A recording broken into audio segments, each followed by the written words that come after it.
1950 November 1 മോനിഫിസെന്റിസിമോസ് ദേവോസ് എന്ന തിരുവെഴുത്തിലൂടെ Pius 12 പാപ്പ ഇപ്രകാരം പ്രഖ്യാപിച്ചു: നിത്യകന്യകയും അമലോത്ഭവയുമായ ദൈവമാതാവ് ഭൗതിക ജീവിതാനന്തരം ശരീരത്തോടും ആത്മാവോടും കൂടി സ്വർഗമഹത്വത്തിലേക്ക് സംവഹിക്കപ്പെട്ടു എന്നത് ദൈവത്താൽ വെളിപ്പെടുത്തപ്പെട്ട വിശ്വാസ സത്യമായി നാം പ്രസ്താവിക്കുകയും പ്രഖ്യാപിക്കുകയും ചെയ്യുന്നു. പരിശുദ്ധ മറിയം ജെറുസലേമിൽ വെച്ച് സമാധാനത്തിൽ മരണമടഞ്ഞതായും മൃതദേഹം യഥാവിധി അടക്കപ്പെട്ടതായും സഭാപിതാവായ വിശുദ്ധ ജോൺ ഡമഷ്യൻ വിവരിക്കുന്നുണ്ട്.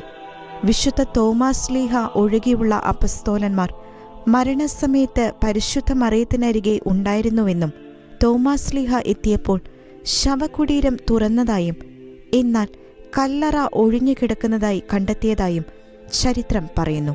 പരമ്പരാഗതമായി വിശ്വസിച്ചിരുന്ന പരിശുദ്ധ മറിയത്തിന്റെ സ്വർഗാരോപണം ദൈവവെളിപാടുകളെ തുടർന്ന് പിയൂസ് 12 പാപ്പയാണ് സഭയുടെ വിശ്വാസ സത്യമായി പ്രഖ്യാപിച്ചത്.